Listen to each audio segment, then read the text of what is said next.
Have you ever wondered if you will get Social Security benefits at all? Will Social Security be there for you or will it go bankrupt? This is something that many people are worried about in America today, especially those getting close to retirement and younger workers as well. And today we're going to dig in and see if you can actually count on receiving Social Security benefits or if you should not. Welcome, everyone. I'm Joe Allaria. This is the Retirement Power Hour, and this is episode 26. And today, as I mentioned, we're going to be talking about, are you going to get Social Security benefits? And the reason that I'm asking this question is many people are worried about the Social Security system and if they can even count on benefits for the future. A lot of younger workers aren't counting on benefits at all, and older workers are concerned, will they get their full benefit? They may be trying to make retirement decisions. There may be some retirees who are worried that they could see a cut in benefits in coming years. So we're going to touch on that today. But first, I want to remind you, if you have not done so, go to retirementpowerhourpodcast.com, retirementpowerhourpodcast.com. That's where you can submit a question for the show, or you can click the Work With Me tab, and you can get a free retirement analysis if you are within 5 years of retirement. And you'll have a conversation with me. That will be the first step to see if we can help you and if we would be a good fit. But again, it's all at retirementpowerhourpodcast.com. And since it's 2024, we are doing a promotion this year for reviews for our show. If you go to Spotify, if you go to Apple, or you can go to retirementpowerhourpodcast.com and you can leave us a review. Just send us proof of your review through our website, and you will be entered in a drawing to win a beautiful Retirement Power Hour mug. Be sure and go and do that. Leave us a review, Spotify or Apple, or you can do so on the website. Now, let's talk about Social Security. Again, can you count on Social Security? Well, I want to start with, where is Social Security? What is the state of the program? And if you read the Social Security Trustees report, you'll see that Social Security is 10 years away from insolvency. I don't want to talk about what that means, and I want to explain the difference between that and bankruptcy, which are totally two different things. So as of the 2023 report, Social Security said we were 11 years away from insolvency. Now here we are in 2024. So we're 10 years away from insolvency. And that just means that in 2034, Social Security will not be able to pay out all of the benefits that have been promised with the money that's coming in. Currently, the Social Security reserves has about $2.8 trillion in it, but that reserve will be depleted by the end of 2023. Therefore, in 2034, when benefits are going out, there won't be enough money to pay for all of those benefits. So we have about 10 years. Number two is, upon insolvency, all beneficiaries would face a 20% cut across the board if no changes are made between now and then. So if no changes are made, a 20% cut would go into effect approximately in 2034. We have $2.8 trillion in the reserve fund now, but that will be depleted over the next 10 years. Another thing to consider, Social Security's finances continue to get worse. The recent surge in inflation worsened Social Security's finances relative to the 2022 report, leading insolvency to occur a year earlier. So, we've been trying, or Social Security has been trying to predict when insolvency would occur. And after the 2022 to 2023 report, that date was moved up 1 year. Now, the key is time is running out on making these fixes. So we have time, there are options, and I want to talk about a couple misconceptions that I've kind of hinted on already. But first, it's important to understand the difference here, that I'm not sounding any alarms of things that cannot be fixed. There are plenty of ways to fix Social Security, and we are going to talk about that here in just a minute. And there is a very big difference between Social Security completely not being here and going bankrupt and not even existing and being insolvent.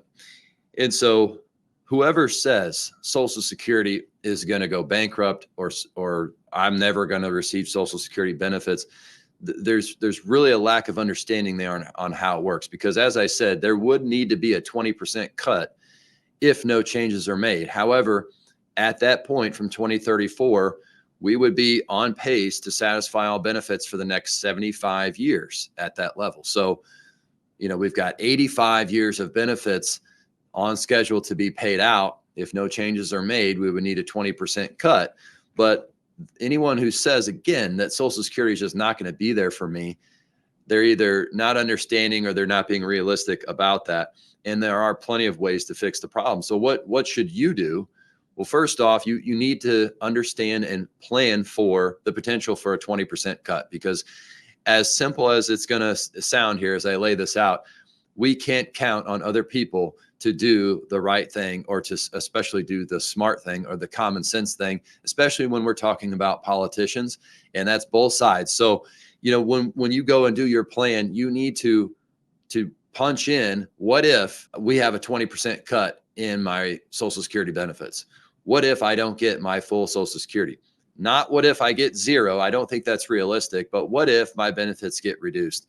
And while I say that, I've talked to many experts out in the retirement field about this, and the likelihood that Social Security does get cut by 20%, I think, and this is my personal opinion, I think is very, very low. You have too many people who are relying too much on Social Security. I don't think that's likely at all. I do think that things will be done, hopefully sooner rather than later, but I do think things will be done to keep the benefits where they are, because too many people rely on them very heavily. And so for what it's worth, I don't think it's likely to see a 20% cut. However, we don't know. So you need to plan, you need to put that what if in there, and also reach out to your lawmakers. Try to let your voice be heard on this. This is an issue that affects everybody. So it's not one side of the aisle or another. It's kind of, no one wants to touch this, because some of the changes that would need to be made may not be popular, but they're the right decisions. And again, I'll cover some here in just a minute. But the longer lawmakers wait, the more we're going to have to do to fix this problem. For example, a 75-year solvency could be achieved currently with a 28% payroll tax increase today. But if we wait until 2034, it would need to be a 33% payroll tax increase. So instead of 28, 33%. Again, it makes a lot more sense to do something today, because we know we're coming to that point where some action is going to need to be taken. With that said, you can also go to a website and create your own plan. And that's what I've done, and I'm going to share that with you today. But the website is crfb.org, crfb.org/Social Security Reformer. And that CRFB stands for Committee for a Responsible Federal Budget. And that's the website. You can literally create your own plan. They give you options. You can click different boxes. You can create your own plan to fill the gap that we have in Social Security. And that's what I've done. So I wanted to just share with you how easy it could be to fix Social Security, and the simple things and really the common sense things that could be done and probably should be done to fix Social Security. This is just an example. There are a lot of ways to fix Social Security and a lot of things that can be done, but here's a plan that I put together.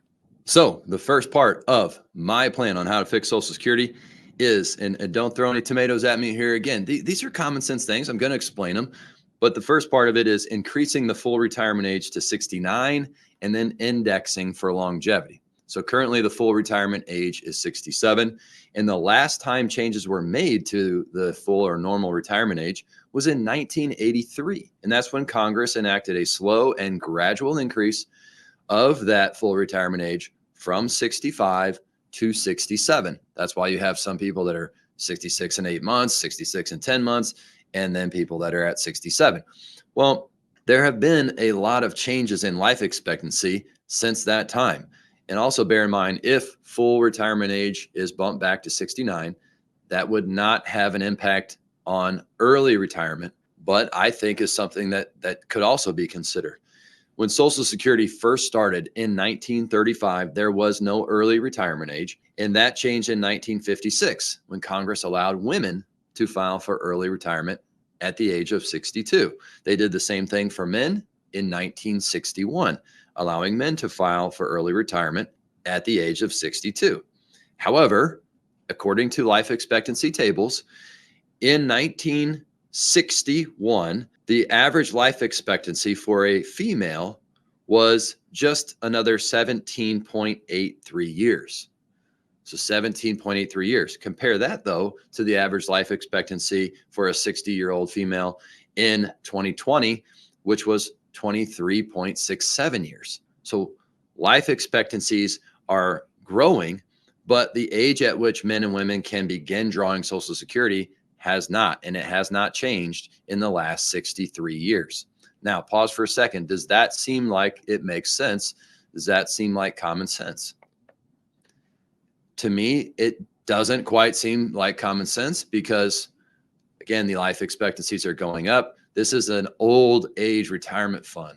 That's really why this was designed, not an early retirement supplement for folks who are just wanting to retire early. So again, my plan doesn't affect early retirement, but that is something that can be considered. But when we talk about increasing full retirement age, there is reason for that.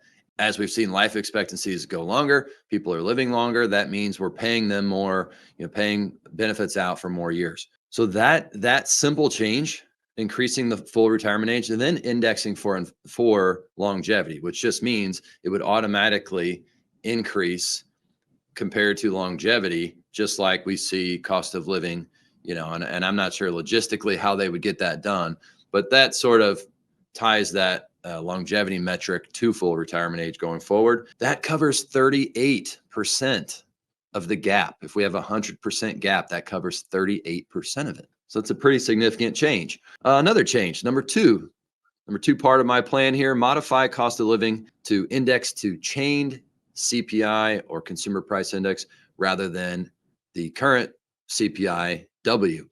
CPI-W stands for consumer price index for urban wage earners and clerical workers. Now, this is just how the COLAs, the cost of living adjustments, are calculated. And some people believe that the current CPI-W doesn't accurately reflect CPI or inflation for the majority of people. So this is a slight change that could be made. Chained CPI, it would cover 18% of that gap, 18% of the gap.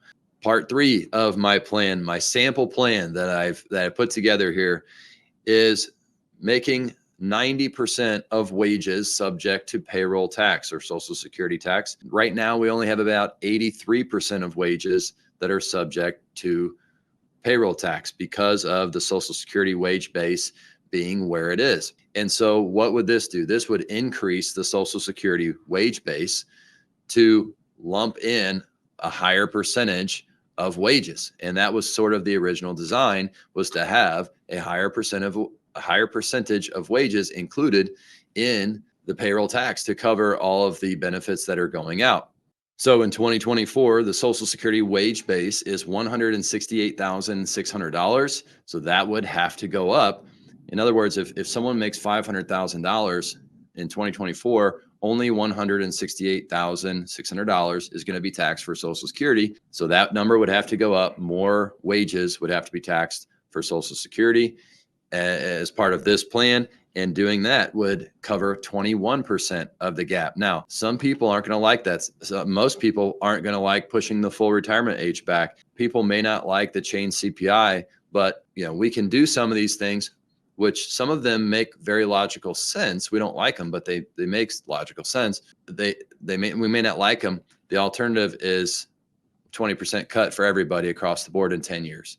So these are hard decisions, but many of them I think need to be made. Part 4 of the plan that I put together, diversify trust fund or reserve fund to increase returns. So currently the $2.8 trillion that is in the reserve fund is limited on how it can be invested.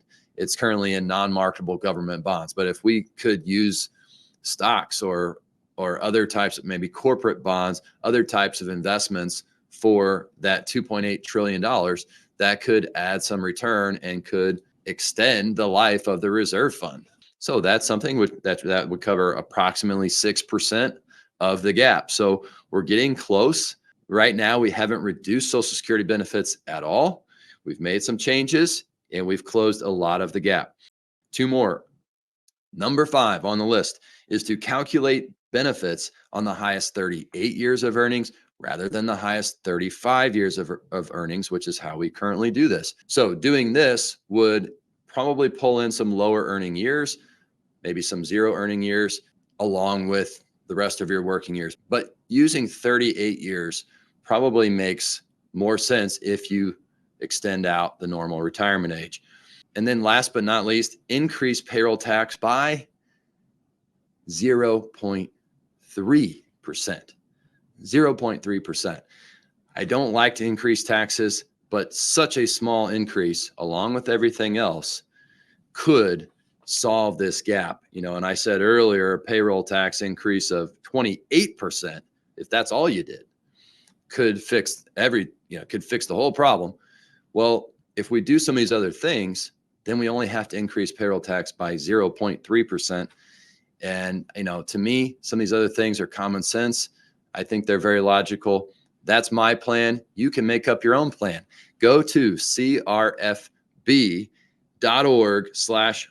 Security Reformer. We'll put that link in the show notes and you can build your own plan. But there you have it. Should you count on Social Security? Well, I think you should, even if you're 10 years old right now. We have right now in 10 years, we will be insolvent if no changes are made, but benefits will be paid out for another 75 years. After that, you'll be 95 years old, 10-year-old out there listening. Most of you probably are a little bit older. So yeah, I think you can easily count on Social Security. We hope that no cuts need to be made. Talk to your lawmakers, talk to your representatives, start raising your voice about this. This is a real issue. It needs to get fixed, and it needs to get fixed sooner than later. So there you have it. Thank you for watching this episode of Social Security benefits. Will you get them? And make sure to tune in to the Retirement Power Hour, or go to retirementpowerhourpodcast.com. Submit your question. We'll read it on the show, or click work with me, and we can schedule your introductory 30-minute phone call, see if we can help you. With that, I hope you enjoyed this episode of the Retirement Power Hour, where we help listeners invest wiser and retire better. Take care. Thank you for listening to the Retirement Power Hour podcast. All material discussed on this podcast is for educational purposes only and should not be construed as individual tax, legal, or investment advice. Investing involves risk of loss, and investors should be prepared to bear potential losses. Past performance may not be indicative of future results. Joe Allaria is an investment advisor representative of CarsonAllaria Wealth Management, a registered investment advisory firm. Information discussed on this podcast may be derived from third parties that are believed to be reliable, but CarsonAllaria Wealth Management does not control or guarantee the accuracy or timeliness of such information and disclaims all liability for damages resulting from such sources. Any references to third parties are provided as a convenience and do not constitute an endorsement.